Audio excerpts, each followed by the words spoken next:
बिहार की एक छोटी सी घटना है जो कि एक बहू अपने सास के खिलाफ अपनी ननद के खिलाफ काला जादू कर रही थी। अब ये कहानी सुन के आज की आपके रोंगटे खड़े हो जाएंगे, आपके पैरों तले जमीन निकल जाएगी कि भाई बहू पे ना भरोसा करें या बेटी पे ना भरोसा करें तो किस पे भरोसा करें। So guys, story telling Neetu में आपका स्वागत है और आज आपके लिए मैं जो स्टोरी लेके आई हूँ वो बिहार की है। बिहार का एक छोटा सा गाँव का नाम मैं नहीं लेना चाहूंगी, बट हाँ, उस गाँव में रमाशंकर नाम के एक व्यक्ति है जिनका अरुण नाम का एक बेटा है और एक काजल नाम की बेटी है और उनकी पत्नी। तो ये सब मतलब रहा करते थे, लेकिन जो अरुण है और रमाशंकर जी हैं ये दोनों मुंबई में जॉब करते हैं और उनकी पत्नी और मतलब काजल और काजल की माँ ये दोनों घर पे रहते थे। लेकिन अरुण का अभी ऐसा हो गया था कि थोड़ा भाई शादी कर देते हैं, बेटा बड़ा हो गया, कमा भी रहा था और फिर सोचा उन्होंने कि चलो रिश्ते आ रहे हैं, शादी कर देते हैं। अब रिश्ता आया, अच्छा लगा उनको। तो एक लड़की थी जो अच्छी थी, खुशबू नाम था उसका, तो उनको पसंद आया और फिर उसकी पढ़ाई लिखाई भी ठीक थी, तो उन्होंने सोचा कि चलो रिश्ता तय ही कर देते हैं। तो रिश्ता तय हो गया, बाकायदा शादी वादी हुई। मतलब यहाँ से रमाशंकर जी और अरुण जी दोनों अपना बिहार आए थे और पूरा शादी वादी हुई और कुछ दिन, एक आध महीने तक रहा था अरुण घर पे। इसके बाद ये दोनों बाप बेटा अपना मुंबई वापस आ जाते हैं। अब कौन बचता है? काजल और उसकी माँ और खुशबू यानी कि उनकी बहू, ये तीनों रहते हैं। अच्छा, तो ये लोग ना बिहार के प्रॉपर गांव में रहते हैं, लेकिन इनका एक और मकान था जो कि थोड़ा मार्केट एरिया में था। तो ये लोग क्या करते हैं कि गांव में अभी वो मकान को छोड़ देते हैं और मार्केट एरिया वाला जो मकान था, यानी कि थोड़ा एक मार्केट एरिया में मकान था, कुछ 10 किलोमीटर दूर था वहाँ से, तो वहाँ पे ये लोग शिफ्ट हो जाते हैं। जब ये लोग वहाँ पे शिफ्ट हो जाते हैं, इसके बाद क्या होता है कि उनकी बहू बोलती है कि मम्मी, मतलब 3 महीने बीते थे, तो उनकी बहू बोलती है कि मम्मी मैं क्यों ना कहीं जॉब कर लूँ क्या। तो उन्होंने बोला कि यहाँ पे कहाँ जॉब मिलेगी, एक तो छोटा सा मतलब गांव का बाजार है, वहाँ पे किधर जॉब मिलेगी। फिर वो उसने बोला कि मैं कोशिश करती हूँ, हो सकता है कहीं भी जॉब मिल जाए। लेकिन इसके बीच में वो क्या करती है कि वो अपने कमरे में किसी को भी जाने नहीं देती है। अक्सर उसका कमरा बंद रहता था, यानी कुंडी तो नहीं लगी रहती थी, लेकिन हाँ ऐसा भिड़काया हुआ रहता था। और जब भी उसके कमरे में कोई जाता था, एकदम सावधान होकर खड़ी हो जाती थी, क्या हुआ मम्मी जी, क्या करना, कुछ काम था क्या। और हाँ, खाने पीने का इतना वो ध्यान रखती थी अपनी सास का, अपनी ननद का, कि कुछ भी उन लोग को बनाने नहीं देती थी। सुबह से चाय से लेके शाम तक जो भी मतलब रात का खाना था वहाँ तक का सब कुछ। और उसके मैके से भी ना अच्छी अच्छी चीजें बन बन के आती थी, डिश।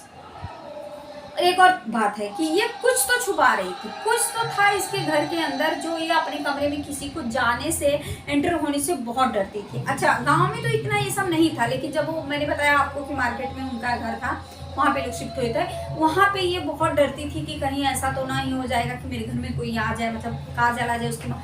और उसकी माँ की तबीयत दिन ब दिन बिगड़ती जा रही थी। काजल का भी बिल्कुल एकदम जैसे दिमाग काम नहीं कर रहा, पढ़ाई लिखाई में मन नहीं लग रहा था, चिड़चिड़ी सी हो गई थी और दुबली भी हो गई थी, ये सब चीज़ें चल रही थी।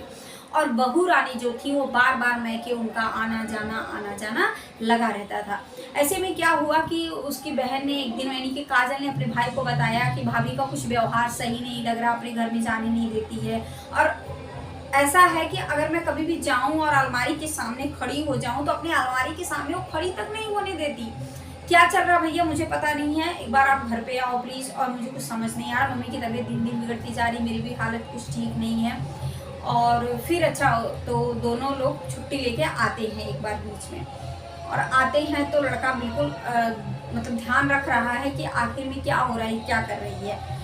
उससे भी वो छिपा रही थी, अपने हस्बैंड को भी वो अलमारी खोलने नहीं दे रही थी कभी भी, कि अलमारी में ऐसा क्या उसने रखा था पता नहीं। और अपने फ़ोन को दूर रखा करती थी, कभी वो फ़ोन नहीं देती थी। तो एक चीज़ उसके अरुण के मन में शक आया कि कहीं इसका कोई एक्स्ट्रा अफेयर तो नहीं चल रहा है, कहीं ये मुझसे कुछ ऐसी चीज़ें तो नहीं छुपा रही है। लेकिन नहीं, और कुछ था जो वो छुपा रही थी।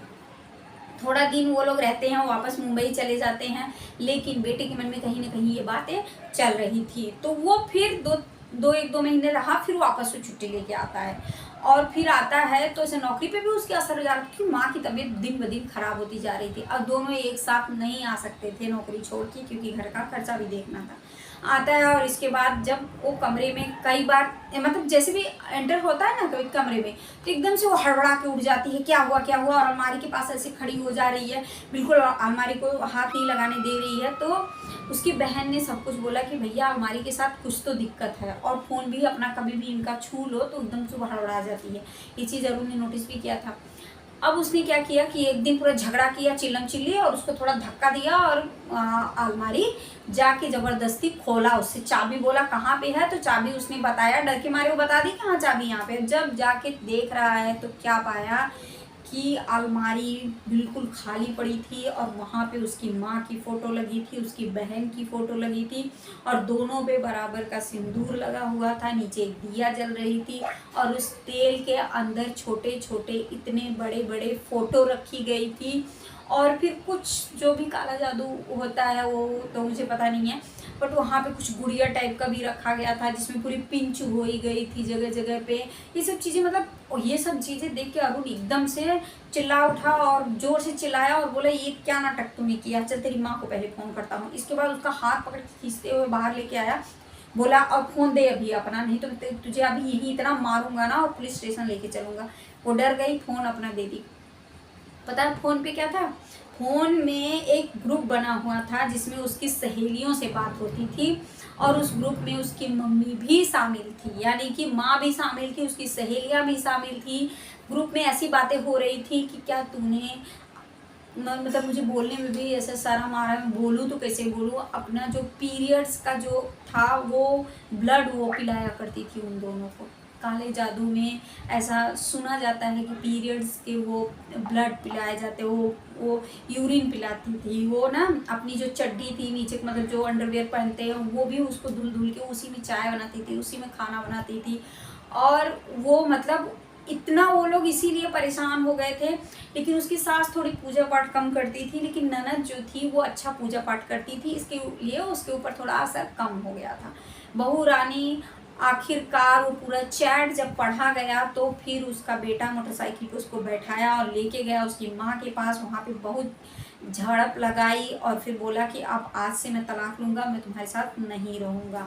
और रात में पता है क्या क्या होते थे, इन लोगों को ऐसा लगता था कि कोई खड़ा है, सामने खड़ा है और पूरा ब्लैक कपड़ों में खड़ा है, और जैसे कोई इनके पेट में ना यहाँ पे ऐसे कोई सुइयाँ ऐसे मतलब ऐसे कैसे करके कर रहा है, क्योंकि वो गुड़िया के पूरे पेट पे यहाँ यहाँ यहाँ यहाँ सुइयाँ चुभी हुई थी, और पूरे मतलब ये पूरे चेहरे को पूरे सुइयों से उन्होंने भर दिया था। तो इन लोगों का पूरा ये मतलब उसकी माँ का ज़्यादातर था कि पूरे चेहरे पे एकदम से सूजन आ गई थी, दर्द होता था, और माँ बिल्कुल एकदम मरने वाली कंडीशन में आ गई थी। बेटी तो फिर भी ठीक थी क्योंकि वो पूजा करती थी।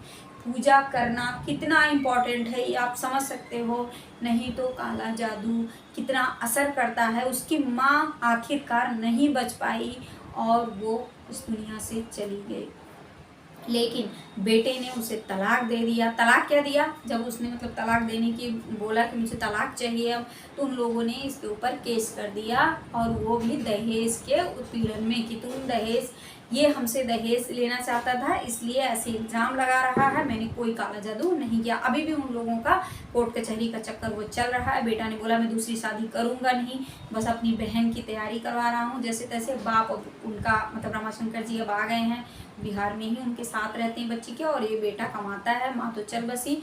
अब वही कि बेटी को पढ़ा उढ़ा के उसको कहीं शादी वादी करवा देंगे। शादी से उसका मन हट गया। और सोचो, और उसका क्या मन था आपको मैं बताऊं, उसका ये मन था कि मैं जैसे तैसे करके इस दोनों को, सास ननद को मार दूंगी, वो धीरे धीरे करके खुद ब खुद मर जाएंगी एक दिन काले जादू से, फिर मैं इस घर पे पूरा अकेले राज करूंगी। उसका दिमाग बस ये चल रहा था, क्योंकि उसकी माँ भी ऐसी थी, उसकी माँ भी काला जादू करा करती थी, और जिसको भी बस में करना है उसको एकदम मतलब उसको अपने, क्योंकि इसका पति जो इतना सुनता नहीं था, जो खुशबू का पति था यानी अरुण था, अरुण इतना सुनते नहीं थे उसकी बातों को कभी भी ऐसे मतलब, तो उसको बहुत बुरा लगता था कि ऐसे कैसे नहीं सुना, मुझे मुंबई के क्यों नहीं लेके जा रहा है, ये सब चीज़ें उसके माइंड में चलती। तो काला जादू का सहारा लिए उसको सुधारने के लिए। तो किसके ऊपर भरोसा किया जाए, किसके ऊपर नहीं किया जाए, आप कमेंट करके हमें ज़रूर बताना। तो आज की हमारी यही स्टोरी थी जो बिहार से रिलेटेड थी। एक और मस्त सी स्टोरी डरावनी लेके आऊँगी अगले वीडियो में, तब तक के लिए राधे राधे।